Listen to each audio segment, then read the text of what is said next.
Nah, ibu-ibu boleh lihat di grup jemaat ya. Saya ada materi di situ. Kita akan bicara mengenai mengasihi Tuhan dan sesama. Pembacaan kita ada dalam Matius 22 ayat 37 sampai 40. Kita bergantian Bu ya. Kita bergantian, saya ayat 37, kemudian ibu sekalian ayat 38 dan seterusnya. Matius 22 ayat 37 sampai 40. Jawab Yesus kepadanya, "Kasihilah Tuhan Allahmu dengan segenap hatimu dan dengan segenap jiwamu dan dengan segenap akal budimu, itulah hukum yang terutama dan yang pertama." Ya. Dan hukum yang kedua yang sama, ya udah saja ya. Dan hukum yang kedua yang sama dengan itu ialah kasihilah sesama manusia seperti dirimu sendiri. Pada kedua hukum inilah tergantung seluruh hukum Taurat dan kitab para nabi. Pada hari yang penuh kasih ini, hari Valentine ya, kita berkumpul untuk merayakan kasih yang sejati, kasih yang datang dari Tuhan. Hari Valentine seringkali dipandang sebagai hari untuk merayakan kasih antara pasangan. Tetapi bagi kita sebagai umat Tuhan, kasih yang terbesar adalah kasih yang datang dari Tuhan dan yang kita bagi kepada sesama. Nah, kita lihat Valentine ini kalau di umum itu anak-anak remaja itu saya ingat waktu tinggal di Bandung ya. Di daerah pusat itu orang jualan kembang itu ya. Itu ramai sekali itu ya. Nah, itu dirayakan dengan cara yang memang ada yang bagus, ada yang kurang senonoh juga buat anak-anak remaja itu ya. Tetapi kita memakai atau menggunakan event ini adalah untuk merayakan bagaimana kasih Tuhan kepada setiap kita. Kasih Tuhan kepada kita membuat kita mengasihi Tuhan untuk membalas kebaikan Tuhan. Kemudian ketika kita sudah menikmati kasih daripada Tuhan, kita ingin berbagi dengan yang lainnya. Hari ini kita diajak untuk merenungkan dua perintah terbesar yang diajarkan oleh Yesus dalam Matius 22 ayat 37 sampai 40, yaitu bicara tentang mengasihi Tuhan dan juga mengasihi sesama. Pelajaran yang pertama adalah mengasihi Tuhan dengan segenap hati, jiwa, dan akal budi. Dalam ayat pertama yang kita baca, Yesus menjawab pertanyaan orang Farisi tentang hukum yang paling utama. Ia berkata, "Kasihlah Tuhan Allahmu dengan segenap hatimu dan dengan segenap akal jiwamu dan dengan segenap akal budimu." Ini adalah perintah yang paling utama dan pertama. Mengasihi Tuhan dengan segenap hati berarti kita memberikan segala cinta dan perhatian kita kepada Tuhan. Jadi hubungan antara Tuhan dan manusia itu sangat jelas kalau digambarkan dalam Kidung Agung maupun Amsal itu memang kayak orang pacaran ya. Bahkan itu adalah sering dipakai waktu itu ya, buat orang itu berbagi balas tentang kasih mereka, cinta mereka itu melalui ayat-ayat firman Tuhan. Nggak tahu benar atau tidak, kadang-kadang diambil itu ya saudara. Tetapi itulah bahwa sesungguhnya keintiman dengan Tuhan itu memang betul-betul kayak suami dan istri begitu ya. Jadi memang harus lekat dan melekat. Jadi sekalian Tuhan menciptakan manusia Adam dan Hawa, kemudian mereka itu melakukan tugas sebagai suami dan istri, kemudian muncullah anak-anak, dan itulah rumah tangga itu diciptakan Allah sendiri. Jadi rumah tangga itu sebenarnya suci kudus, tetapi iblis menggunakan kaidah atau hukum-hukum rumah tangga itu menjadi nyeleweng begitu ya. Jadi apapun sekarang itu membuat seluruh pikiran kita, mata kita juga jadi dosa gitu loh. Padahal awalnya itu adalah kudus begitu ya. Jadi hubungan dengan Tuhan itu memang sebagai hubungan suami dan istri begitu ya. Dan bahkan kita itu kan sebagai calon pengantin, betul ya. Jadi kita itu memang didandanin rumah rohani kita sampai kita dilayakkan untuk menjadi pasangan, menjadi pengantin Tuhan Yesus gitu ya. Puji Tuhan. Tidak ada yang lebih penting dalam hidup kita selain Tuhan. Nah, ibu-ibu sekalian, kita sedang berusaha seperti ini menjadikan pentingnya Tuhan dalam kehidupan kita, dan kita bersyukur untuk Bu Sarah tadi adalah salah satu yang menunjukkan bagaimana hidup yang penuh dengan segala pergumulan, dan inilah baru ketahuan kebutuhan akan Tuhan itu luar biasa. saya, Ibu Gembala, dan kita sekalian juga merasa kebutuhan Tuhan itu ada ketika menghadapi masalah. Nah, makanya saudara sekalian, ibu-ibu sekalian, tetap nikmati sajalah. Karena orang hidup ya memang punya masalah. Ya, tetapi semua orang juga punya masalah gitu loh. Jangan sampai kita sekalian itu merasa bahwa aku cuma sendiri dan tidak punya teman gitu ya. Padahal banyak juga yang memiliki masalah yang sama. Justru dengan masalah itu kita tahu bagaimana Tuhan yang menolong kita itu, dan itu tidak akan bisa dihapuskan dari kehidupan kita. Kasih kita kepada Tuhan seharusnya tidak hanya berdasarkan perasaan atau emosi semata, tetapi segenap jiwa dan akal budi kita harus terlibat. Nah, kalau anak-anak muda itu full kayak perasaan gitu loh. Makanya sampai disebut cinta itu buta. Love is blind. Karena perasaan yang menggurui mereka itu ya. Tetapi hendaklah kepada Tuhan itu tidak cuma dengan perasaan atau emosi semata, tetapi segenap jiwa dan akal budi kita harus terlibat. Dengan jiwa kita memberikan hidup kita untuk Tuhan. Dengan akal budi kita menggunakan pikiran kita untuk mengenal Tuhan lebih dalam dan menjalankan kehendaknya dalam kehidupan kita. Nah, kita dalam mengikuti atau menjalankan keimanan kita juga bukan hal yang bodoh. Artinya kita juga berpikir melalui akal budi kita, ibu-ibu sekalian. Jadi kita mencintai Tuhan itu bukan berarti orang yang lagi nggak genep, orang yang lagi jelemur, atau orang yang lagi pikirannya tidak bagus, lalu mencintai Tuhan atau mengasihi Tuhan, tidak. Tetapi kita itu punya akal budi. Dan akal budi itu diberikan oleh Tuhan. Jadi sangat beralasan kenapa saya mencintai Tuhan sampai mati-matian.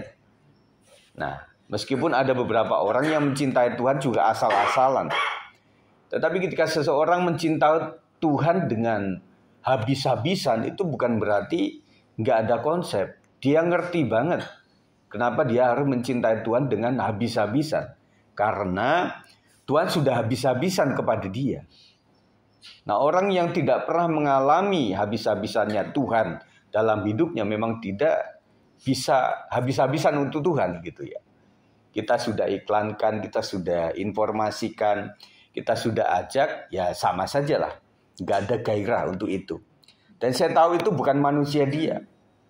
Tetapi ada yang mendirect hidup dia, yaitu kuasa gelap. Jadi membuat dia tidak pernah tertarik dengan hal-hal rohani. Ya, itu ada kuasa iblis yang sering kita tengking supaya jauh daripada jemaat Tuhan. Inilah panggilan kita sebagai orang Kristen untuk menjadikan Tuhan pusat dari segala sesuatu dalam hidup kita. Jadi ketika kita menjadikan Tuhan adalah pusat semuanya, jadi mulailah dengan Tuhan, berjalan bersama Tuhan, dan nanti mengakhirinya oleh karena mujizat Tuhan. Ya. Yang kedua adalah mengasihi sesama seperti diri sendiri. Perintah kedua yang Yesus berikan adalah kasihlah sesamamu manusia seperti dirimu sendiri. Kasih kepada sesama adalah bukti nyata dari kasih kita kepada Tuhan. Saya ulang, kasih kepada sesama adalah bukti nyata dari kasih kita kepada Tuhan. Kalau kita mengasihi Tuhan, pasti seharusnya kita akan mengasihi sesama. Nah, kalau belum, berarti kita harus sekolah terus. Sekolah kehidupan rohani sampai betul-betul kita bisa membuktikan bahwa saya cinta kepada Tuhan, akhirnya saya mengasihi sesama.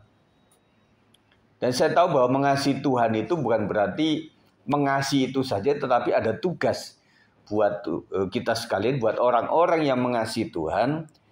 Tuhan katakan seperti begini, nah engkau sudah aku selamatkan, dan sekarang tugas kamu adalah melakukan amanat agung Tuhan. Jadi izinkan dirimu untuk memberikan waktu dan perhatianmu kepada orang lain, supaya mereka bisa diselamatkan. Dan ini caranya berbagai hal, ibu-ibu sekalian. Berbagai cara orang untuk menyelamatkan jiwa. Dan yang paling dekat adalah friendship evangelism, penginjilan persahabatan. Jadi kalau orang sudah tahu siapa kita sebagai orang yang dekat, rasanya seperti tadi Bu Sarah.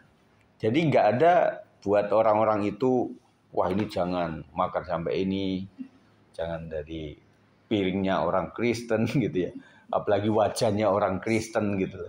Ada yang fanatik sekali, bahkan ketika makan, itu makan dari mana, mereka nggak pakai piring. Jadi pakai kertas coklat itu yang kayak gini ya, itu pakai supaya apa? Jauh daripada najis gitu loh. Karena mereka berpikir kalau namanya minyak babi itu dicuci kayak apapun kan tetap lengket begitu ya. Sampai begitu saudara sekalian. Tetapi kalau orang sudah jadi sahabat itu, ya orang bilang kalau sapi pendek itu ya haram waktu hidup. Tetapi kalau udah di wajan, ya beda lagi. Nah kami kecil kan di Lampung saudara sekalian. Ya nggak tahu sekarang berubah atau tidak.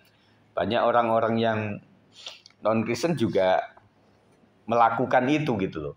Nah buat mereka itu ya namanya kebutuhan, daripada sok suci dan kemudian lapar, ya udahlah ada berkat, ya udahlah terima sajalah. Nanti kan kalau sudah dimakan, nanti minta ampun lagi kepada Allah Subhanahu wa Ta'ala. Jadi nanti diampuni, dihapuskan begitu ya. Jadi kasih kepada sesama adalah bukti nyata dari kasih kita kepada Tuhan. Kita tidak bisa mengasihi Tuhan dengan sepenuh hati tanpa mengasihi sesama. Karena sesama adalah ciptaan Tuhan yang kita lihat setiap hari. Kasih kepada sesama tidak hanya terbatas pada orang yang dekat dengan kita, tetapi juga kepada mereka yang mungkin tidak kita sukai, atau bahkan orang yang menyakiti kita. Saya tahu ada beberapa jemaat dan mungkin ibu-ibu sekalian di sini adalah termasuk yang ngalamin ini. Jadi bagaimana kita bisa mencintai orang yang menyakiti kita, tetapi bukan sesama Kristen. Ya, sesama Kristen aja susah, apalagi orang di luar kita. Udah tidak seagama, habis itu dia menyakiti kita, bagaimana kita bisa mengasihi dia? Makanya ibu sekali kita membutuhkan Tuhan untuk melakukan itu. Tuhan tolong kuatkan saya untuk tetap bisa mengampuni orang tersebut, untuk tetap bisa mengasihi orang tersebut, apapun alasannya tolong kuatkan saya. Kalau kita sendiri ibu-ibu sekalian, siapa sih yang tahan dengan orang nyakitin kita? Ya, jangankan namanya jangankan datang muka gitu ya. Namanya disebut aja kita sudah nggak suka gitu dengarnya ya. Apalagi kelihatan mukanya. Nah, jemaat Tuhan yang dikasihi Tuhan, sebenarnya kita itu yang kita usahakan terus, ya udahlah, aku belajar mengampuni lah. Karena bagaimanapun kita ketemu lagi ibu-ibu sekalian. Ya, kita ketemu lagi dimanapun kita bisa ketemu. Dan kita belajar selesai dengan diri sendiri, ya sudahlah, saya ampuni sajalah. Nanti juga ketemu lagi. Kasih kepada sesama tidak hanya terbatas pada orang yang dekat, tetapi juga mereka yang mungkin tidak kita sukai, atau bahkan orang yang menyakiti kita. Ada tipikal orang tertentu itu memang susah untuk melupakan. Saya sadar ada kok. Ya. Jadi memaafkan ya bisa, tetapi melupakan kayaknya nggak bisa deh. Susah untuk melupakan itu.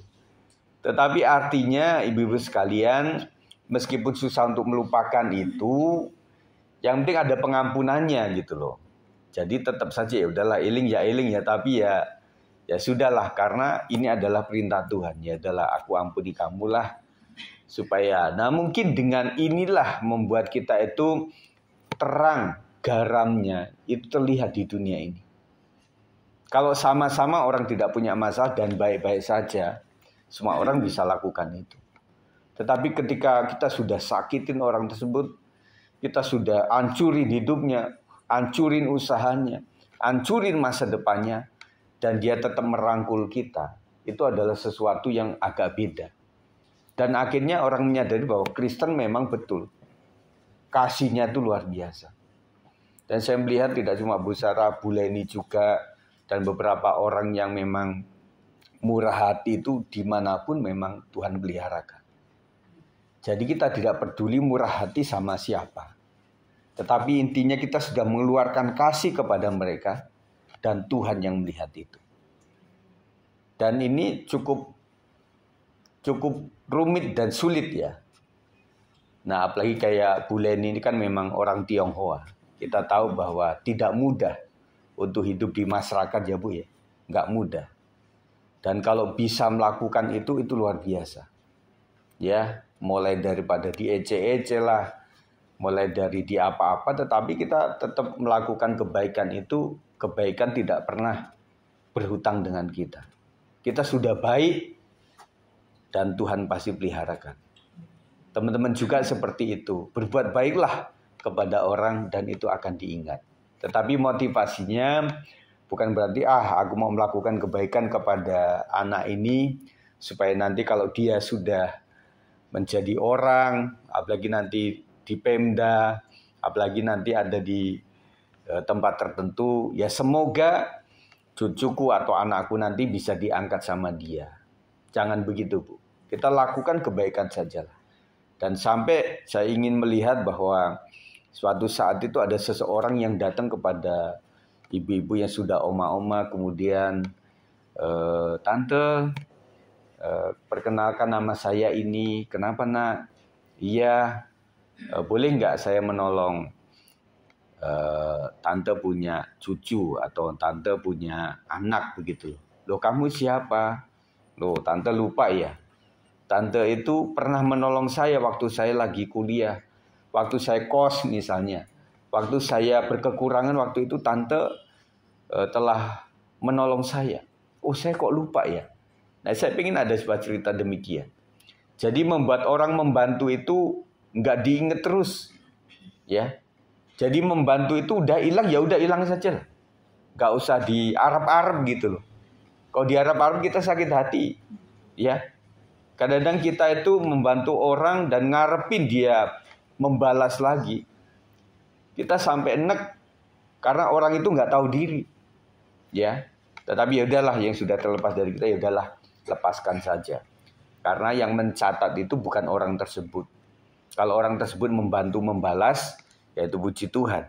Kalau tidak pun yang mencatat itu adalah surga. Dan surga akan kasih berkat sama saya bukan melalui orang tersebut juga. Karena Tuhan memiliki semua. Dunia ini milik Dia. Jadi Dia bisa gerakan siapapun apapun untuk membantu kita. Dan kami juga para pendeta itu kalau sudah ngobrol banyak sekali loh. Bantuan itu bahkan yang pertama kategorinya orang yang tidak dikenal. Yang kedua orang yang beragama beda. Yang ketiga adalah orang-orang yang tidak pernah masuk dalam pikiran seseorang untuk membantu. Dan itu luar biasa. Supaya Tuhan ajar kita untuk tidak mengharapkan, mengandalkan kepada manusia. Sehingga membuat ya sudah aturkan kepada Tuhan. Siapapun itu nggak usah sebut orang-orang calon-calonnya. Tuhan sendiri yang memiliki calon untuk menolong kita sekalian. Yesus mengajarkan kita untuk mengasihi dengan tulus tanpa syarat seperti kita mengasihi diri kita sendiri. Nah ini paling susah ibu-ibu sekalian. Kita menolong orang seperti menolong diri sendiri. Kalau kita merasa bahwa saya perlu ditolong, maka saya menolong orang. Kalau orang tersebut memang membutuhkan sedemikian rupa pertolongan, anggap saja itu diri saya gitu loh. Dan ada sebuah kesaksian, ada seseorang, kalau nggak salah pramugara ya, di pesawat itu yang melihat orang tua, kemudian dia bimbing, dia kasih ayoman kepada orang tua ini, kemudian sampai sempat viral itu, dan kemudian ditanya, nak kenapa kamu melakukan kepada orang tidak kamu kenal di pesawat itu? Kemudian dia bilang begini, enggak, prinsip saya adalah kalau dia orang tua, saya juga punya orang tua. Kalau dia memiliki masalah seperti itu, enggak tahu mesti bertanya kepada siapa. Mungkin keluarga besar saya atau anak-anak saya nanti, atau pasangan hidup saya nanti akan ngalamin yang sama kayak demikian. Jadi saya melakukan itu seakan-akan suatu saat saya akan mengalami yang sama. Dan itu luar biasa. Ya. Nah, apalagi kita sebagai orang-orang Kristen harus melakukan itu. Mengasihi diri sendiri bukan berarti egois atau mementingkan diri, tetapi lebih kepada menghargai hidup yang Tuhan berikan kepada kita dan berusaha mencerminkan kasih itu kepada orang lain. Jadi mengasihi diri sendiri bukan berarti egois, tetapi memang sebagai cermin kita yang sudah menghargai hidup ini oleh karena Tuhan, jadi kita lampiaskan kepada orang lain. Yang terakhir, ketiga, kasih dalam aksi nyata. Kasih tidak hanya sekedar kata-kata atau perasaan. Ya, kasih itu adalah keputusan. Kalau masalah perasaan, orang mut-mutan. Ya, moodnya lagi baik, dia datang berdoa kepada Tuhan. Moodnya lagi baik, dia datang ke BBI misalnya gitu ya. Waktu moodnya lagi nggak baik-baik saja, ya dia nggak mau datang gitu ya. Anggot-anggotan gitu ya. Ternyata memang kasih itu harus keputusan. Ya, kita putuskanlah. Aku tetap mengasihi Tuhan meskipun saya pernah karang itu kan, meskipun Tuhan tidak menyembuhkan, meskipun Tuhan seakan-akan tidak membuat kita kaya, meskipun Tuhan itu seperti membiarkan kita, tetapi tidak bisa mengganggu keputusan kita bahwa Tuhan tetaplah Tuhan. Itu yang kita bisa lakukan. Dan saya merasa maksud saya bahwa jemaat kita juga semuanya memiliki masalah, Bu ya. Mulai dari Mbak Sol, kemudian Bu Sinta, Bu Herma, kemudian Bu Leni, Mami Cindy, Bu Marta, Bu Mika, Mama, mertua, dan juga Bu Sarah, dan yang lain-lain itu memiliki masalah semuanya kok. Saya melihat semuanya punya masalah. Dan yang kedua, kita nggak boleh tukar masalah. Bu Herma misalnya tukar sama Bu Sarah, Bu kita tukeran ya. Masa tukeran suami? Jadi nggak bisa bertukar masalah itu. Dan setiap masalah itu ujungnya adalah mujizat daripada Tuhan. Itu saja. Jadi semuanya ada masalah, tetapi ujungnya biarlah nama Tuhan dipermuliakan. Kasih kepada Tuhan dan sesama harus terwujud dalam tindakan nyata. Kita berusaha terus untuk melakukan ini, Bapak sekalian. Di hari Valentine ini, mari kita merenungkan bagaimana kita bisa mengasihi Tuhan lebih dalam dan lebih tulus, serta bagaimana kita bisa memperlihatkan kasih kita kepada sesama. Apakah kita sudah cukup memperhatikan kebutuhan orang-orang di sekitar kita? Nah, itu pertanyaan buat kita renungkan. Yang kedua, apakah kita sudah cukup mengasihi mereka yang membutuhkan kasih, perhatian, dan penghiburan? Seperti tadi, betul, jadi usia-usia semacam Pak D. Hartono itu memang usia yang seumuran sama dia itu pasti orang-orang yang membutuhkan komunikasi baik begitu ya. Apalagi sedang sakit. Nah, itulah kebutuhan daripada orang-orang baby boomers. Pengen cerita, pengen ada media untuk bisa, ya dia ngobrol aja lah begitu ya. Dan kemudian itulah yang saya tangkap daripada orang-orang zaman dulu itu. Kalau sudah ngobrol, meskipun ceritanya itu aja, tetapi mereka seneng ngobrol itu gitu. Ya, yang itu yang suka dihindari oleh anak-anak generasi muda. Tapi puji Tuhan Amo bisa menimpali dengan baik. Ya udahlah Pak, happy aja lah, udah tua ini silakannya begitu ya. Masalah Ribka, ya udahlah, nantilah serahkan kepada Tuhan saja. Atau hematnya ya Ribka ini kerja dulu, atau kuliah sambil kerja kan bisa. Nah begitu ya. Nah puji Tuhan lah. Artinya salah satu Bu Sarah yang berjuang untuk anak-anaknya luar biasa. Jadi Ribka ini kan anak yang latar belakangnya bagaimana ya. Dan akhirnya sampai bisa sekolah itu saya juga cukup bangga. Jadi perjuangan yang luar biasa. Jadi Amoy yang si Ribka yang perempuan tetapi memang kadang-kadang tomboynya juga ada. Ya bukan bersyukur tapi motor gedenya sudah nggak ada ya Bu? Nggak ada, dilipat. Ya udah dilipat jadi uang.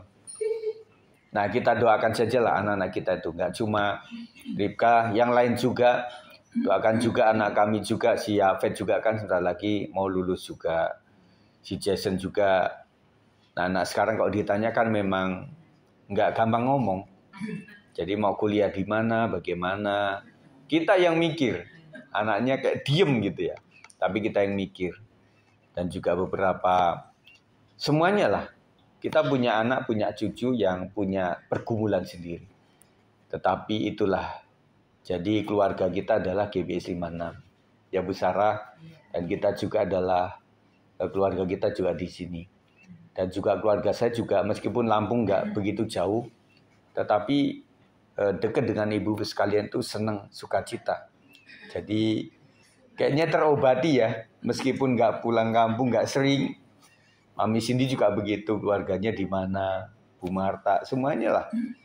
Jadi rata-rata teman-teman kita itu dari Medan yang cukup jauh, dari Kupang, ada yang dari Kalimantan, ada yang dari Pulau Jawa, ya. Tapi kadang-kadang keluarga kandung itu kadang-kadang meskipun sedepok pun juga tidak selalu ketemu ya. Nah kita malah yang nggak sedaging ini sih nggak sedarah, malah ketemu tiap Jumat ketemu, Minggu ketemu. Kalau pas ada sel ketemu ya. Malah lebih akrab kita gitu loh. Iya, Zoom juga ketemu.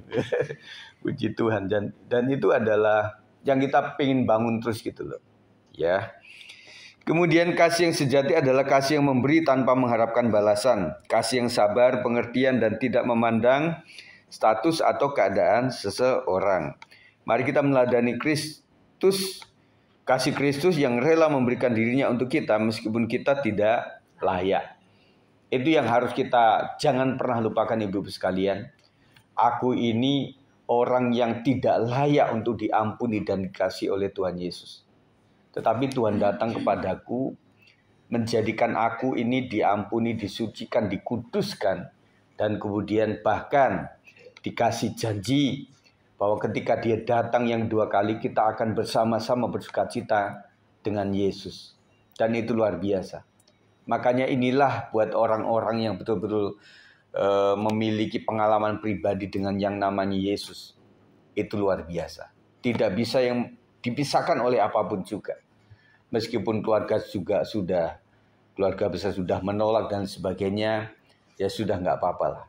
Meskipun aku juga masih bergumul sebagai orang Kristen, ya udah nggak apa-apa lah. Karena Yesus adalah segala-galanya bagiku. Dan kita sampai berkata, Yesus, sekali Yesus, tetaplah Yesus. Itu luar biasa. Tetap setia Bu ya. Tetap setia sampai engkau dipanggil Tuhan. Dan ketika engkau dipanggil Tuhan, maka engkau akan cuma merem di bumi, kemudian berharap melek di surga. Puji Tuhan, bersukacita dengan Tuhan Yesus Kristus. Sebagai penutup di hari yang penuh kasih ini, mari kita perbarui komitmen kita untuk mengasihi Tuhan dan sesama dengan segenap hati, jiwa, dan akal budi. Kasih yang kita terima dari Tuhan adalah kasih yang tanpa batas. Dan kasih itu seharusnya mengalir melalui kita kepada orang lain.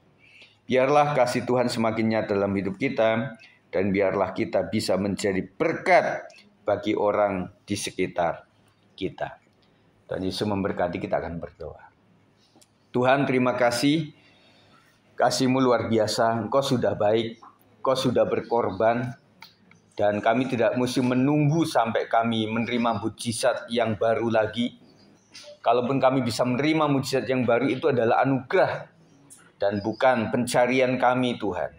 Terima kasih Engkau sudah baik. Dan akhirnya Tuhan, kami bersepakat dengan diri sendiri bahwa kami harus melakukan kebaikan. Oleh karena Tuhan sudah baik. Ajar kami mengasihi orang-orang yang menyakiti kami, Tuhan, dengan kasih agape. Meskipun itu sulit, tetapi bisa Tuhan. Oleh karena pertolongan Tuhan yang luar biasa. Terima kasih, hari ini adalah hari Valentine, yang orang lain melakukannya dengan mungkin tidak senonoh, dengan menghambur-hamburkan. Tetapi kami ingin keluarga kecil kami, Tuhan, menggunakan event ini, Tuhan, sebagai berbagi kasih antar sesama sejemaat GBS 56. Diberkatilah ibu-ibu sekalian yang ikut dalam acara ini diberkati di dalam nama Tuhan Yesus Kristus. Terima kasih ya Tuhan, kami sudah berbagi pengalaman hidup, kami sudah belajar mempraktekkan kasih kepada Tuhan, dan juga mempraktekkan kasih kepada orang lain, meskipun orang tersebut menyakiti kami Tuhan. Tetapi ada kepuasan batin tersendiri, dan itu datang daripada Tuhan. Bukan datang daripada keputusan kami yang salah, tetapi oleh karena Tuhan yang merahmati dan menganugerahi luar biasa. Kuatkan ibu-ibu sekalian, supaya mereka bisa berkata, tidak cuma hari ini, tapi sampai maut menjemput mereka, bahwa mereka katakan sekali Yesus, tetaplah Yesus. Karena Yesus adalah Juru Selamat yang melayakkan kami untuk menerima penebusan di dalam Engkau, dan Kau sudah menjanjikan kehidupan yang kekal pada kami Tuhan. Jadikan kami menjadi orang-orang yang sadar bahwa hidup adalah sementara, hanya hidup seperti mampir ngombe saja, hanya mampir minum, dan kemudian kami akan terus, dan oleh sebab itu Tuhan kami akan menaburkan sesuatu kepada yang sementara, yang artinya bisa bernilai kekal. Terima kasih ya Tuhan, berkati ibu-ibu sekalian, berkati dalam nama Tuhan Yesus Kristus, memberkati kita sekalian, dan biarlah kita menjadi pendengar yang baik, dan menjadi pelaku firman Tuhan. Di dalam nama Yesus, kami sudah berdoa dan mengucap syukur. Yang percaya katakan, amin. Puji Tuhan.